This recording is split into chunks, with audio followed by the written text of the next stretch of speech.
Hey everyone, my name is Cannon Jones and welcome to another video. Before I get into this, I want to quickly say, if you notice, my background is a little different, and that's because I moved, so that was the reason why there hasn't been a video in about a month, so and I apologize for that, but yeah. Now today I'll be doing something a little different as well. For the month of February, I've been watching a lot of movies that deal with romance, and I'll be going over all the movies I've watched. And instead of a ranking, I'm going to be splitting this into 4 categories: the bad, the decent, the great, and the perfect. This month I watched 27 movies that deal with romance, which now that I say that out loud is quite a lot. Almost as much as the amount of days in this month.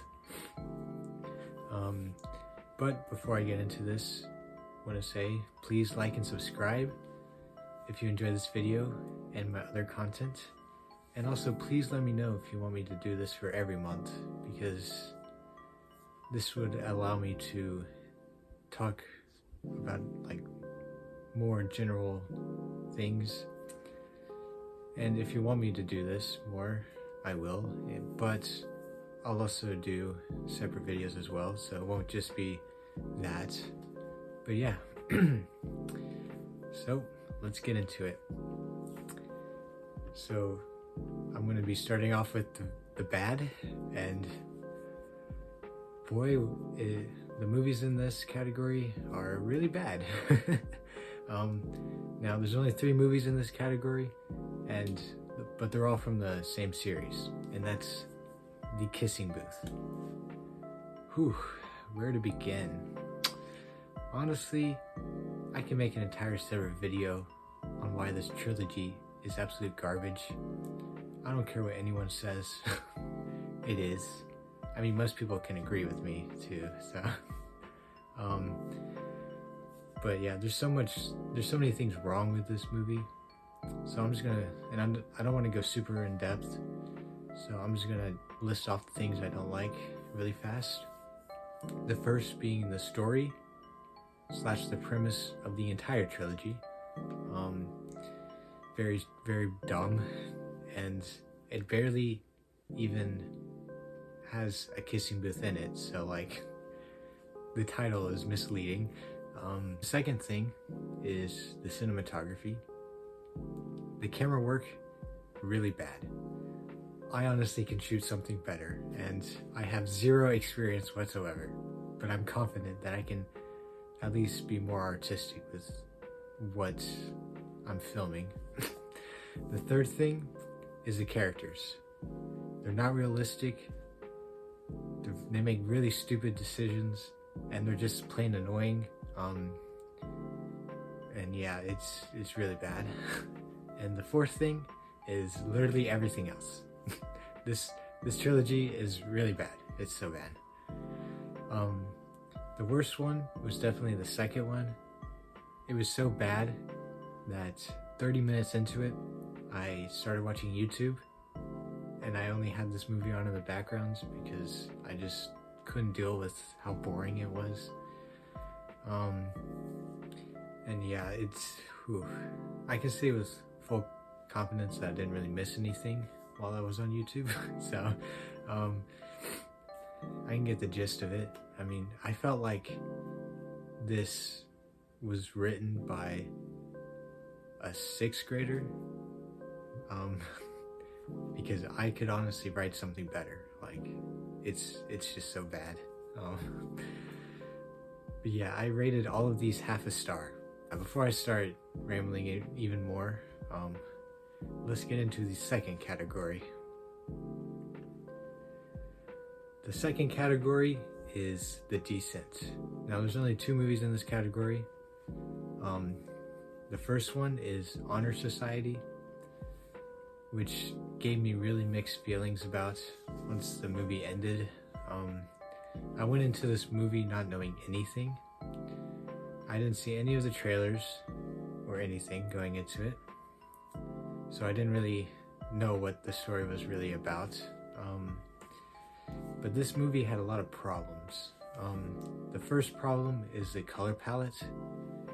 You'll know what I mean when you watch this, because like the setting is just kind of bland, and I get that could be intentional, but I couldn't tell. But yeah, it just feels very bland. The second problem was the story as a whole. There is a twist towards the end that kind of caught me off guard, but I didn't really care for the story at all. I would have much rather watched a movie focused on the friends that the main character Honor made. They were entertaining as their chemistry developed, and the pacing is also very messy, but there were some good things, you know. The performances were great, and Gory Rice and Amy Kiem were the two performances that really stuck out to me. They were both amazing. The last 15 minutes were the best part of the movie. Overall, it was a decent movie, so I rated this 3 out of 5 stars. The second movie in this category is To All the Boys, P.S. I Still Love You, which is the second movie in To All the Boys trilogy. This movie was pretty good. I felt like it wasn't as charming as the first one, which I'll get more into that later on. They tried a few things as well that came off a little cringy, but I'll still give them credit for trying something new. I just wish the execution was a little bit better, to be honest. And I didn't really like the ending either. I can guarantee that 100% of the people that watch this movie would pick John Ambrose over Peter Kavinsky any day. So the ending's kind of weird, but this movie's still enjoyable. So I gave it 3.5 out of 5 stars. The next category is The Great. Now there are 12 movies in this category, so I'll only go in depth with a few of them. The first movie I'll start with is Grease. Pretty much everyone knows about this movie, so I mean there's not much new to say. The music numbers were good. Frenchie and Sandy are the best characters in the movie. Although there was no plot, this is still a fun movie. So I gave this 3 out of 5 stars. Also, rest in peace, Olivia Newton-John. But yeah. The second movie I'll talk about is Footloose. Now, some may argue this isn't really romance, which I can see, but I'm just gonna add this to the list anyway, because don't kill me, but this was the first time I've seen this movie, so, but I actually enjoyed it quite a bit. It's very cheesy, so, which is expected. My main complaint is the weird dynamic between the lighthearted and the dark moments. There's really no balance at all. What makes it weirder is that if the movie leaned in either direction, it could be better, because like the dark moments, really good, really well acted. The lighthearted moments were really fun, but because there's no real balance, it just kind of gave me a weird feeling. Overall, it was still a good movie. I just wonder though how they got that much glitter at the end. But yeah, I gave this 4 out of 5 stars. The third movie I'll talk about is Eurovision Song Contest. Now, the story of Fire Saga, excuse me. Now this is your typical Will Ferrell comedy, but there's a little surprise, because I actually got goosebumps towards the end, during the climax of the movie. Rachel McAdams is really good and steals the show with her performance, and the songs are actual bangers as well. So overall, a fun movie. I give this 4 out of 5 stars. The next 2 movies is the first and the third To All the Boys movies. First one is really good thanks to the charm it brings in its story and Lana Condor's performance. The third movie is the perfect movie to watch in the background, as while I was watching this, I was going through my closet since I was in the middle of packing. So it was kind of hard for me to give my true thoughts on the third movie because I was kind of half paying attention to it. But when I did pay attention, it looked pretty fun. I liked the new setting of New York, and it still has that charm that the first movie had. So I gave both 4 out of 5 stars. And before I move on, I just want to quickly say, this trilogy is far better than the Kissing Booth trilogy. So if you want to watch some cheesy romance on Netflix, watch the To All the Boys trilogy, because that is 100 times better. So the next movie is Crazy Stupid Love. This movie was really good, and what makes this movie even better was the fact that this was accidentally Ryan Gosling and Emma Stone double feature with another movie that's later on in the list. You probably guess what that is. This movie is very charming thanks to Steve Carell's performance. The comedy is well done, and I liked how all the storylines merged together in the final act. The only thing that brings this down is the fact that it drags out a bit, but it's still overall an enjoyable movie, so I gave this 4 out of 5 stars. The next movie in this category is The Lost City. This movie was actually a pleasant surprise. I was not expecting this to be as good as it is. Channing Tatum and Sandra Bullock's performance and dynamic between each other are amazing. Daniel Radcliffe is also really good in this movie. I enjoyed the Brad Pitt cameo as well. I liked the little connection this movie has with Bullet Train, because Channing Tatum also makes a cameo in that movie, as well as Sandra Bullock actually. I just find it so cool. The story itself is really entertaining, and most of the jokes landed for me. There's just some issues I have with some of the story, but that's pretty much it. Overall, a great lighthearted movie, so I rated this 4 out of 5 stars. The next movie in this category is So I Married an Axe Murderer. This is probably one of Mike Myers' best movies. The movie is so charming, the story is fun, and the dynamic between Mike Myers and Nancy Travis is really good.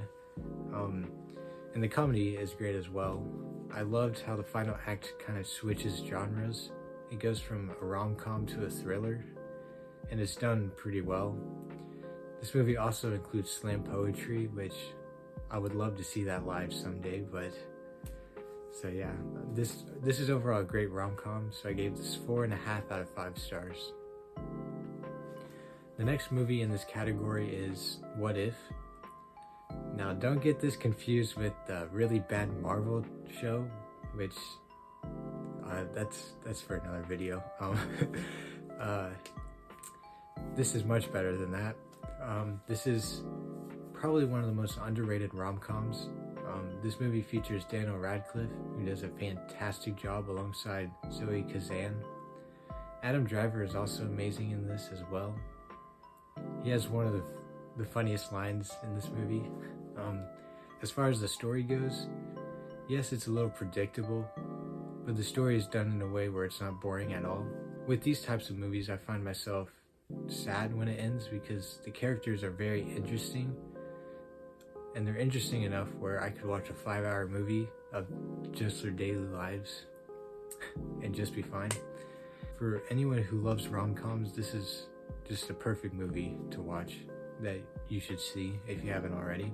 But yeah, I gave this 4.5 out of 5 stars. Next movie in this category is The Princess Bride. Now, before you say anything, yes, this was the first time I watched this, and yes, I should have seen this a lot sooner, because I loved this movie. It's very cheesy and fun, and I can see why many people love this movie because it just feels nostalgic. Carrie Elwes is really good in this. I also love seeing Andre the Giant, rest in peace. The story is pretty good and the comedy is well done. I overall had a great time with this movie, so I gave this 4.5 out of 5 stars. The next movie in this category is Atonement. I want to start by saying I really hate the ending of this movie because it ripped my heart out, curb stomped it, and shot it with a gun. I did not expect the heartbreaking twist at the end, but this movie was really good. It took me a while to figure out the story structure, and that's why it isn't 5 stars. But once I did, I was along for the ride. James McAvoy is really good in this, alongside Keira Knightley, and Saoirse Ronan is also really good in this as well. The cinematography is phenomenal. Overall, this movie is just really good. But yeah, I did not expect the ending. It threw me for a loop. But I rated this 4.5 out of 5 stars. Now the last movie in this category is When Harry Met Sally. This is really good, and I feel like if I watched this in one sitting, I would probably rate this 5 stars. But I did watch this in school, so there were some interruptions, but that being said, I really enjoyed this. I loved how the story was structured, and the scenes with the old couples retelling how they fell in love and stuff was just so wholesome and cute. The performances were phenomenal. Billy Crystal and Meg Ryan had great chemistry. I also love seeing Carrie Fisher in this movie. The cinematography is also really good. There's some really beautiful shots in this movie. But yeah, overall this movie is just phenomenal. If you haven't seen it, please go watch it. I gave this 4.5 out of 5 stars. Now we are on to the perfect category. And before I get into this category, I want to quickly note that while I was watching all these movies, I came to the realization I have a massive soft spot for rom-coms, or just romantic movies in general. In this category, there are 9 movies that I rated 5 stars, which is kind of crazy, but yeah. So let's get into this category. The first movie in this category is Whisper of the Heart. Now, Studio Ghibli, they do not miss with their movies. Once I watch all the movies that are on HBO Max, I will make a separate video on all of the Studio Ghibli movies, because I could just rant on for hours about them. But yeah, I'll just quickly talk about this movie. This movie is just so wholesome and sweet. As an inspiring writer myself, I really related to the main character, Suzuku. Her and Seji's chemistry in this movie is really good. The animation and score is really beautiful too, which, I mean, Studio Ghibli doesn't miss with that, so like, that's not surprising. But yeah, this is overall just a beautiful movie, so I gave this 5 stars. The next movie in this category is Singing in the Rain. Now this is my favorite movie musical ever. It never fails to put me in a good mood. And just like the name, this is a perfect movie to watch during a rainy day. Gene Kelly is really good in this, and so is Debbie Reynolds. So overall, this is just the perfect musical. I think more people should watch it. So I gave this 5 stars because it's just perfect. The next movie in this category is How to Lose a Guy in 10 Days. I'm incredibly biased towards Matthew McConaughey, so of course I love this movie. This movie is just so charming, funny, and romantic. And this is definitely going to be one of my comfort movies in the future, so I rated this 5 stars. The next movie in this category is Definitely Maybe. Now this is also going to be one of my comfort movies. All the performances were amazing. Abigail Breslin definitely steals the show with her performance, but Isla Fisher and Ryan Reynolds are amazing as well. The story is structured in a way where it never gets boring, at least in my opinion. I could see where some people might say it drags a bit for them, but it doesn't for me. And I love the concept of a love story mystery type deal where you have to guess who like the mother is and all that stuff. But yeah, this is overall just an amazing movie. So I gave this 5 out of 5 stars. The next movie in this category is Clueless. This movie is just a fun, cheesy rom-com. There's so much charm. The most perfect thing about this movie is Cher's fashion. She is the definition of slay. Alicia Silverstone and Paul Rudd are so perfect in this, and all the jokes land perfectly. I literally couldn't think of anything bad to say about this movie, so I gave this 5 stars. The next movie in this category is 10 Things I Hate About You. This movie is the definition of perfection. It's sweet, charming, and just really enjoyable. Heath Ledger is so good in this. Rest in peace as well. As well as Julia Stiles. And I was very shocked and surprised to see Joseph Gordon-Levitt in this. And I really hate myself for taking this long to actually watch this movie because it's just so good. But yeah, I rated this 5 stars. The next movie in this category is Eternal Sunshine of the Spotless Mind. I could make a whole separate video on this movie because it's my 4th favorite movie ever. I fall in love with this movie every time I watch it. Jim Carrey and Kate Winslet's performances are phenomenal. I also love seeing Elijah Wood in this. I'm always so captivated by the end of the movie because it's just, oh man, it's hard to explain. I find it so hard to describe in words how good this movie is. So please watch it if you haven't already. It's just perfect. It's on Prime Video if you have that. But yeah, I gave this 5 out of 5 stars.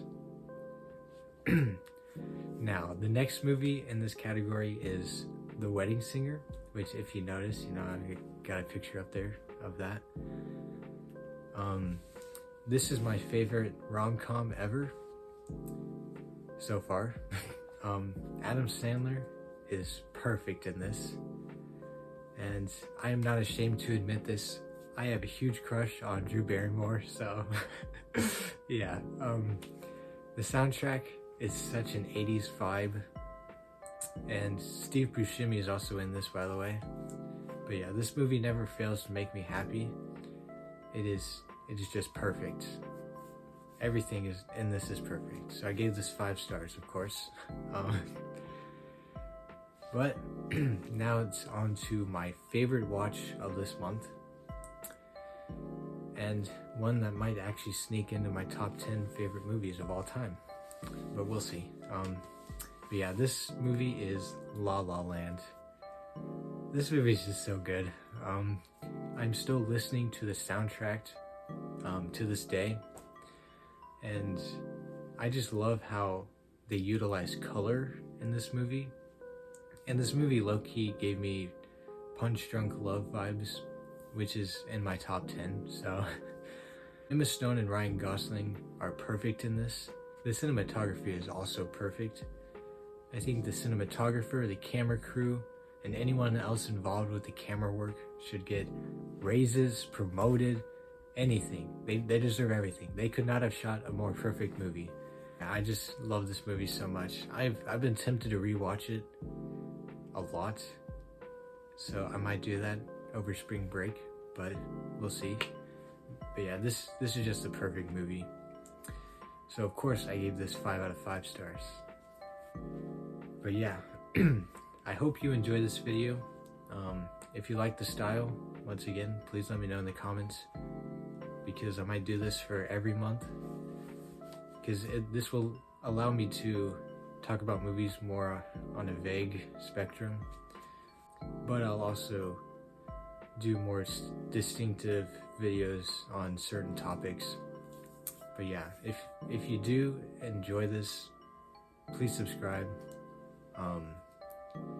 Hope everyone has a great day, and I hope you can find a movie that you haven't seen on this list and watch that. But yeah, once again, please have a good day. Please like and subscribe. Hope you enjoy this video. I am the Entertainment Geek. Toodles!